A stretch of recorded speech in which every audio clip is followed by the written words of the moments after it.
Lebah merupakan makhluk Allah yang diciptakan untuk memberi banyak manfaat kepada manusia dan juga alam walaupun saiz badannya kecil. Allah menciptakan lebah sebagai makhluk kecil, namun semangat dan kesungguhan ia bekerja sangatlah hebat. Seekor lebah mampu melawat sekurang-kurangnya 50,100 kuntung bunga dalam masa sehari. Seperti mana firman Allah Subhanahu Wa Taala dalam Al-Quran yang bermaksud, dan Tuhanmu mewahyukan kepada lebah, buatlah sarang-sarang di bukit-bukit, di pohon-pohon kayu dan di tempat-tempat yang dibina oleh manusia. Surah An-Nahl ayat 68. Pernahkah anda terfikir bagaimana sekumpulan lebah mampu membina sarangnya menjadi bentuk heksagon? Lebah juga dikatakan lebih suka bekerja dan boleh mengakibatkan kematian kerana terlampau letih. Manusia perlu mengambil iktibar daripada kisah lebah ciptaan Allah yang sangat setia, berdisiplin dan rela berkorban. Kita disarankan menjadi insan yang baik dan tidak pernah menyakiti orang lain, seperti mana lebah yang tidak pernah merosakkan apa-apa pun walaupun sekadar ranting kayu. Lebah merupakan binatang yang sopan dan penuh kesantunan dalam melayani apa sahaja yang ada di sekitar. Hai, Assalamualaikum. Terima kasih saudari Muya Sarah atas perkongsian tersebut. Jadi saya akan sambung dengan kisah burung pela. Burung merupakan satu-satunya haiwan yang terbang di udara. Konsep sayapnya yang unik telah diadaptasikan oleh manusia untuk mencipta sayap kapal terbang. Di sini, kita boleh nampak pengajaran yang kecil yang boleh kita dapati daripada burung dapat memberi kesan yang agak besar dalam kehidupan manusia. Burung juga salah satu petunjuk untuk menunjukkan kebesaran Allah Subhanahu Wa Taala sebagaimana firman Allah di dalam Al-Quran. Bermaksud, tidakkah mereka memerhatikan burung-burung yang dimudahkan terbang di angkasa bebas? Tidak ada yang menahannya selain daripada Allah sesungguhnya. Pada yang demikian itu benar-benar terdapat tanda kebesaran Tuhan bagi orang-orang yang beriman. Surah An-Nahl ayat 79. Burung juga antara haiwan yang disebut jasanya di dalam Al-Quran. Contohnya kisah burung ababil yang menyerang tentera bergajah Abraha ketika mereka datang ke kota Mekah dengan niat ingin meruntuhkan Kaabah. Dan hari tersebut juga merupakan hari kelahiran Rasulullah SAW. Saat tentera bergajah datang ingin menghampiri Kaabah, datanglah segerombolan burung ababil dengan seketul batu pada setiap mereka. Dan batu-batu itu terkena tepat pada tentera Abraha yang menyebabkan tidak satu pun yang terselamat. Masya Allah, besarnya kuasa Allah melindungi bangunan yang mana menjadi kiblat kepada umat Islam pada masa ini. Sekian daripada saya.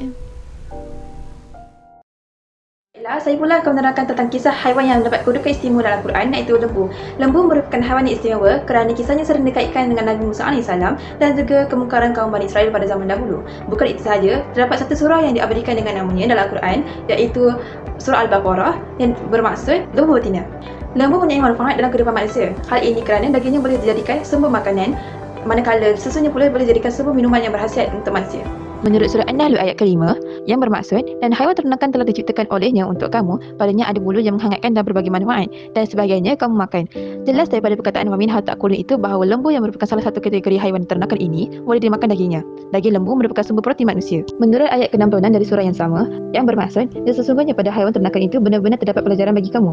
Kami memberi minum dari apa yang ada dalam perutnya, susu murni antara kotoran dan darah yang mudah ditelan bagi orang yang meminumnya. Daripada perkataan nuskikum mimma fi butunihi, bahawa lembu juga merupakan sumber minuman, iaitu susu yang keluar dari bahagian tubuhnya yang mana ianya sangat berkhasiat bagi tumbuh saraf manusia, lebih-lebih lagi pada kanak-kanak. Sehingga kan, saya juga lebih gemar meminum susu lembu daripada air kosong. Sebenarnya, kita sebagai manusia yang berakal perlulah mengambil kisah dan pedoman daripada haiwan lembu ini supaya kita menjadi manusia yang menggunakan semaksimalnya anggota tubuh badan kita untuk memberi manfaat kepada masyarakat sekeliling kita maupun seluruh dunia. Wallahu a'lam. Semut merupakan serangga yang amat kecil dan selalu dianggap tidak penting dalam kehidupan manusia. Namun, adakah ia benar? Sebelum itu, mari kita kenal bagaimana rupa semut ini. Dan semut ini adalah terdiri daripada 3 bahagian, iaitu kepala, toraks dan abdomen. Dan kepalanya pula dilengkapi dengan organ sensori, iaitu untuk membantu mereka dalam berkomunikasi. Dan saiz semut pula pelbagai. Namun secara generalnya, semut yang bersaiz sederhana, iaitu daripada spesies Carpenter ant, adalah berjulak daripada 6 sehingga 12 mm. Dan kecilnya semut ini sehingga disebutkan dalam Al-Quran dalam surah An-Naml, iaitu ayat 18. Hatta idza atau ala wadin naml qalat namlatun ya ayyuhan النمل ادخلوا مساكنكم لا يحطمنكم سليمان وجنوده وهم لا يشعرون. Okay, maksudnya adalah hingga apabila mereka sampai di lembah semut dan berkatalah seekor semut, "Hai semut-semut, masuklah ke dalam sarang-sarangmu agar kamu tidak diinjak oleh Sulaiman dan tentera-tenteranya sedangkan mereka tidak menyedarinya." Dan kajian sains mengatakan bahawa semut memainkan peranan dalam ekosistem.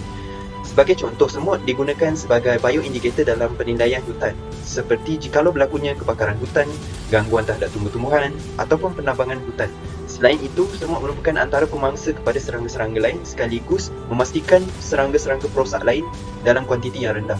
Semut juga memindahkan jumlah tanah yang hampir sama seperti cacing tanah dengan membantu meningkatkan udara dan meningkatkan pergerakan air di dalam tanah.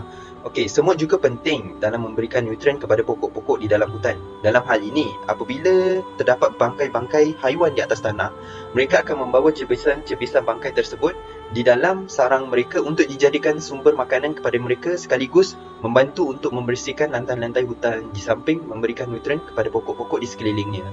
Okey, sekian sahaja daripada saya. Terima kasih.